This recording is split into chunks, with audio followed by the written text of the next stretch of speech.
ایک پروفیسر صاحب جلدی میں کہیں جانے والے تھے۔ جب تیار ہو کر چلنے لگے تو ان کو بیگم نے کہا پان کھا لیجئے۔ وہ پلٹ کر پان کھانے آ گئے اور پھر جلدی سے باہر جانے لگے تو بیگم بولی ارے بھائی وہ جوتا۔ پروفیسر صاحب بولے اسے رکھ لو، آ کر کھا لوں گا۔ ریفریشر کورس کے خاتمے کے بعد کورس میں حصہ لینے والی استانیوں نے تقریریں کی اور بتایا کہ انہیں اس کورس سے کیا کیا فائدہ ہوا ہے۔ ایک استانی نے بہت اچھی تقریر کی۔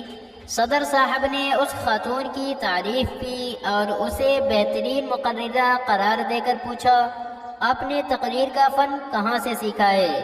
خاتون نے جواب دیا اپنے گھر میں۔ صدر صاحب نے قدر تعجب کا اظہار کرتے ہوئے پوچھا وہ کیسے؟ جواب ملا اپنے شوہر سے مختلف موضوعات پر گفتگو کر کے۔ ایک بے وقوف نے دوسرے بے وقوف سے پوچھا کیا تمہیں یاد ہے پچھلے ہفتے ہم نے جمعہ کی نماز کس روز پڑھی تھی؟ دوسرا بے وقوف بولا بھائی ٹھیک سے تو یاد نہیں، غالباً اتوار کا دن تھا۔ ایک شکاری نے دوسرے شکاری سے کہا میں نے شیر کو چیڑ پھاڑ دیا، ہاتھی کو سونڈ سے پکڑ کر نیچے پٹخ دیا، گینڈے کو مکہ مار کر ڈھیر کر دیا۔ دوسرا شکاری حیرت سے بولا پھر کیا ہوا؟ پہلے شکاری نے کہا ہونا کیا تھا، کھلونوں کی دکان کے مالک نے مجھے باہر پھینک دیا۔ دو آدمی جب بھاگتے بھاگتے پلیٹ فارم پر پہنچے تو گاڑی چل پڑی۔ ان میں سے ایک بڑی مشکل سے بھاگ کر گاڑی میں سوار ہوا تو ایک مسافر بولا یار بڑے بہادر ہو، چلتی گاڑی پر چڑھائے۔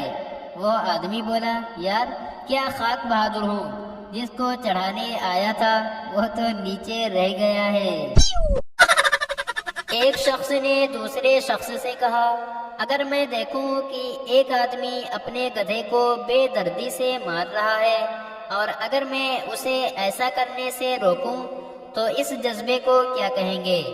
دوسرا شخص بولا برادرانہ محبت۔ بیوی نے خاوند سے کہا آپ اپنے دوست کی بیوی کے جنازے پر کیوں نہیں جا رہے؟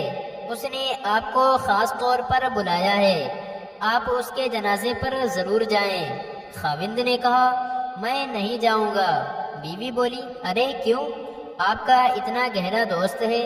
خاوند نے کہا کیا یہ اچھا لگتا ہے؟ وہ مجھے اپنی چوتھی بیوی کے جنازے پر بلا رہا ہے اور میں نے اسے آج تک نہیں بلایا۔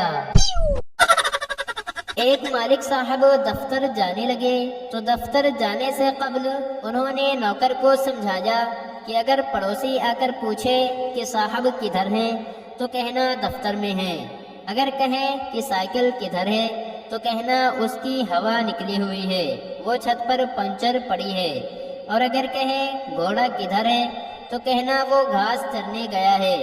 الفاظ نوکر کے ذہن میں گڈمڈ ہو گئے تو جب پڑوسی نے پوچھا سائیکل کدھر ہے تو بولا گھاس چرنے گیا ہے۔ پڑوسی بولا وہ گھوڑا کدھر ہے؟ نوکر نے کہا وہ دفتر گیا ہے۔ وہ بولا صاحب کدھر ہے؟ تو نوکر نے کہا اس کی ہوا نکلی ہوئی ہے اور پنچر ہے، وہ چھت پر پنچر پڑا ہے۔